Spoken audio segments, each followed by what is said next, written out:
Hello, YouTube. 1 minute.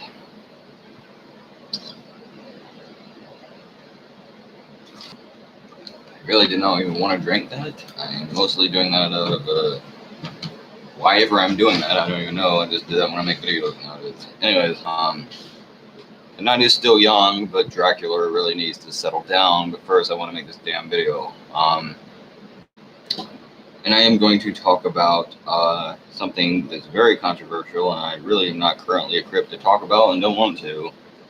But I think that it needs to be talked about, and that is the incel movement in the United States. Not hearing their opinion and how that topic is being very controlled on a number of different fronts. And that is not to say I agree with them. And I don't even understand incel culture. I'm not versed in a lot of what they believe. Some of them do seem like pretentious idiots. I'm not going to say pricks because I don't know them good enough to say that, but just idiots. And I can kind of see why some of them aren't getting laid, but I'm sure for every idiot among the incel, there is a intelligent person or a good person or a reasonable person or some other form of a person. So I'm going to talk about that in a minute, but not now. Because before I get to that abomination, I think I need to cover some other stuff. And if you haven't seen me, maybe kind of help fill you in on who I am or what I believe. So let's do that first. Antifa. Yeah, Antifa also recently, I don't know if this was last year or this year, but they supposedly got in trouble for trying to literally fight a child. One of them got in trouble for trying to attack a little girl. Supposedly, I don't know the details. A lot of this is from like Alex Jones and those kinds of people. You can't really trust what they tell you either. And then again, you can't trust anyone these days, now can you? But what was it Kurt Cobain said about that at the 92 MTV Music Awards? Something about you can always believe what you read. He was quoting something about Joseph Goebbels. I forget what it was. Anyways, the fucking point is, I like how like every week in WWE you watch these chicks slap dudes, you know, and I don't know if they're doing that as much currently. I don't really watch the product, but they were doing that for like months and months and months, probably years, and I had to watch that, and everyone that tried to watch wrestling had to bear witness to this abomination. But then you have these PC, storyboard, over-the-top social justice warriors, lunatics, attacking little girls. So I guess hitting grown-ass women attacking you is wrong, but not little girls. Brilliant. Beyond that, I don't know what the fuck the problem with Antifa is, but I seriously want you to not engage in violence at your freaking protest, and here is why. You know, you gotta grow up. Everyone's little Antifa has to grow up. And if you want to behave like complete fucking imbeciles, that's kind of on you. And if you get put on a federal terrorist list, that's on you. But when you go, we all go, because you're kind of setting the standard for what the fuck this country will put up with. And I happen to be a far-left, liberal, humanist, drunken malcontent that would probably be shot in a place like Russia. So, I need my freedom. And I don't want to end up on a fucking federal terrorist watch list because I get confused with you idiots because you keep attacking people for no fucking reason. So, if you could please stop behaving in a violent, insane way, that would be nice. Alright, let's see what else. Describe, well, let me say this for Los Angeles, and let me cover some topics here. Los Angeles, yeah. Hear this out. This is a report by Paul Joseph Watson, a very attractive, I would dare say handsome, alternative right asshole, but nevertheless still a very attractive, handsome, but nevertheless alternative right asshole. The British accent, the little cigarette in his mouth, he's still a dick. So let's get on with this. Los Angeles is supposedly his view of what the future of the United States is becoming if people like me, liberals, get control. So let's see. Rats, plague, homelessness, crime, renting houses unaffordable, lanes of traffic, drug-addled underclass, no utopia. Let's see. The rat thing. You should go, and my father will tell you this. You should go up to Washington D.C., your capital, sometime. Back in the fucking damn decades ago, and ask them about motherfucking rats. They have rats the size of a fucking dog running around. Motherfucking monster rats. Watch Monster Crest in New York. You're blaming this on, I guess, Hispanic immigration. I don't know what your issue with Hispanics is. I don't know if it's because you hate Mexican food. Maybe you have a rich stomach. I don't know if you're fucking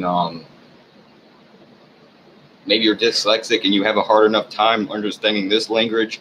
Hey, my brother, I can understand that. I don't know how to speak either. I suck too at that. But I will tell you this. I don't know if it's that. Maybe it's the fact that Mexicans don't mutilate their children's genitals like you do. I don't know why you don't like them.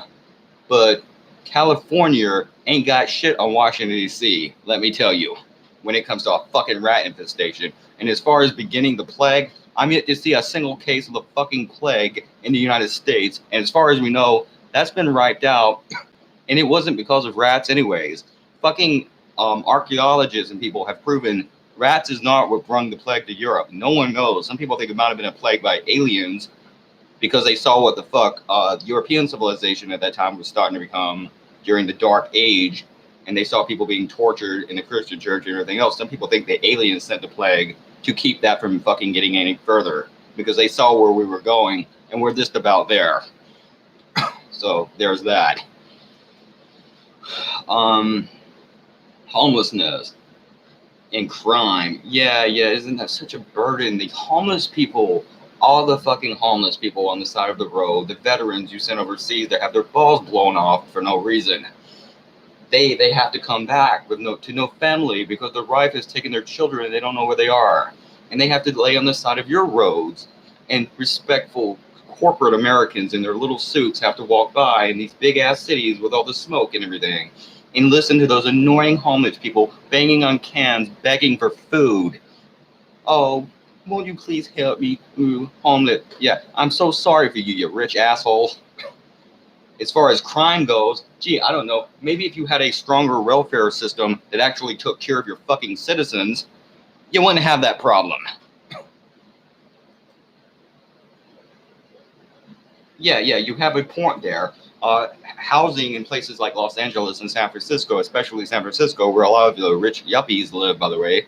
And I said yuppie, not hippie, two totally different things. You're looking up. But yeah, those houses and those housing conditions can be very expensive. And guess what, man? I would love to take a mansion from one of these rich cocksuckers and give it to one of these homeless dudes. But that ain't really up to me right now, is it? And as they say, Rome wasn't born in a day, though I beg to disagree. But nevertheless, it takes a fucking while. No revolution happens overnight. Lanes of traffic. Yeah, 6 lanes of traffic going nowhere. Well, why don't you ask Priscilla from, what was it from, how did they used to say that? Anyway, why don't you ask Sarah Palin about that, since she's the poster child for roads that go nowhere by her fucking definition. And yes, she finally turned it down, but there was literally a concept for, what was it? Something going nowhere, and that was a literal thing in fucking Alaska. So, great deal. Drug-addled here's how you put this. A sneering, elitist upper class talking about liberals as if though we all have money when I don't. And a drug-addled, resentful underclass. Do you not see the irony in your freaking statement? You are at once talking about a sneering overclass and then becoming the sneering overclass and putting down the underclass. Yes, man, we are drug-idled. 1 minute. And do you know why we're drug-idled? because we're the underclass. And we're also a little bit, probably a little more than a little bit, resentful. And no, and you're not going to have a utopia. Yeah. 1 minute. Sorry. Yeah, we're not going to have a utopia. Let's compare that to looking for gay people and communists under every bed, telling people who they can marry, telling people how their children can dress, insulting and attacking children who are these drag kids. You're not just attacking the parents. I have seen them attack the drag kids and call children faggots. They have done that. Genital mutilation of infants. Warfare, massive wars, invasion of other countries, violation of privacy rights, hatred of the transgender, people who are transgender not being able to use a bathroom, telling a woman whether or not she can have an abortion in the first term, Christianity being forced up our ass whether we like it or not, massive misuse of our tax dollars, promising lower taxes, never delivering, only taking taxes we spend to spend on complete crap, and fucking symbols of racism galore. Yes. The conservative dream of what our country could be is so much better than the liberal dream that I have. That dream of, let's not fuck each other over. I'm crazy, right? So there's that. The Scrod. Yeah, Michael Moore saying you better hope the Scrod is the symbol of the Democratic Party or the face of the Democratic Party, because that is what will win. And I don't know if I do agree with that, but I will say this. They pushed your fucking hand on the Palestinian issue, didn't they? No one wanted to talk about that one fucking iota, and now they're having to talk about that. Maybe it's not completely positive. Maybe they're trying to accuse these people of anti-Semitism, even though there's no fucking proof of that. But nevertheless, they pushed your fucking hand on the issue, and you're having to talk about Palestine and the West Bank of that country and the people there that are living in subhuman conditions.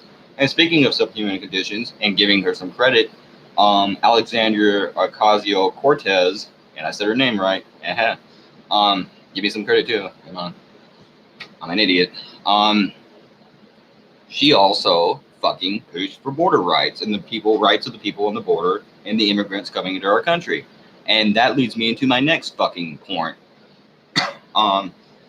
Don't take this the wrong way. I am not saying for 1 minute that the women and children in these border towns, in these areas, these concentration camps are not being treated inhumanly, because I'm sure the women and children there are being treated very badly. That is not the point. The point is the men who are coming into the country are being treated so much worse. And proof positive of this and why this is what did you hear when they were coming over in the caravans? And even I kind of bought into this before realizing what a massive fucking hypocrite I was being and changing my mind. And that is, it's an invasion. It's like an invading army. Why? Because men are coming over. Males. Yes. I know this is a new concept to many of you living in America, but in other countries, you have a man of the house, as in you have a husband. You don't get kicked out of the house in some countries if you're a dude. You are the husband and the father, and you have a place in the house to do something. Sorry, America, you don't understand that, but that's a thing in other countries. And they come over here, and they were coming over here for the same reason the women and children were, and bothering no one. But because they were men, you consider them an invading army, and that, while that is racial, obviously, and that has a lot to do with resentment of immigrants, you cannot tell me for one solitary fucking second, and this is kind of going into the incel issue, you cannot tell me for one solitary second there was not a very strong gender element to that, and that goes through, and that flows through an undercurrent of society and society's view of the male gender. You cannot deny that. We view men in this country in very negative ways, and that is why circumcision of infants is allowed, or male genital mutilation. You view males, even from the time of birth, as being subhuman and lesser than female, and you view us as negative. You see us as the bad guy. Even if infants, as if though anyone can tell the difference between two infants, you still see the male as being lesser than or worse than the female. There's no denying that. And if you go to many of these border towns where you have immigrants and places housing immigrants, and the conservatives will admit this, when the boy hits puberty, around the time of puberty, 12 to 13 years old, they no longer get to live with the family, the women and the children. They have to go to subhuman, inferior living conditions, places that don't have proper heating or air. They don't have proper medical treatment. They don't have proper food or dietary, diet, and they have to live there because they're male. Now, is this racial? Yes, it's racial. Is this class-oriented economics? Yes, that's that. It's immigration. It's a lot of things. But there is a strong gender element there, and it flows through our society. And that also takes me into the issue of incels. Now, look, I'm not agreeing with incels, and I don't understand incels. I think they're overly complicated. I don't know what the hell a Chad is. Why they hate the name Chad so much. I don't get this. But you don't just become an incel overnight. These are people that have been through a great deal. They obviously don't get laid. That's part of it. You get the sense they probably didn't get hugged much as a kid growing up. A lot of them come from underclass, down and out situations. They're very weird. They have mental issues. Some of them are autistic. They have various different problems. You need to look up autism and circumcision and how that could cause neurological problems in children, by the way. But the point is, there is a lot of fucking shit going on with incels and autism and ADHD and ADD and depression and whatever the hell other letters you want to put together and anything else that causes people to fuck up. And I think the problem with vaccination is, I'm not against vaccinations. I think we need vaccinations. I think there's a problem of, like Trump said, over-vaccination. There is only so much mercury you can pump into a kid's ass at one time before the kid is going to fuck up on you. And we do way too much vaccination, way too fast in this country. But I'm not against vaccination. But unlike fucking vaccinations, male genital mutilation or any form of genital mutilation, and the same thing for girls in ear piercings, like I said, I don't support that either. That does nothing to help the child. There's no reason for this, and it's insane. And I'm against hurting and harming children. But there is an obvious attack on the male gender in this country, and you see that in the treatment of immigrants, and you also see that in the treatment of black people. And I'm sure, I saw that a white policeman, a male police officer, take a black girl, a 16, 17-year-old black girl that was not refusing to leave her seat in class, and he threw her halfway across the fucking room. No telling what kind of damage he did to her. That happens. But even then, you probably see more of that happening to guys or to men. There is an obvious hatred of men in this country. We don't value them as human beings. We don't value their rights. And there's a lot of truth to that. But, I guess that's my fucking point. I mean, there really isn't much else to say other than, I hope you enjoyed this video, MT666.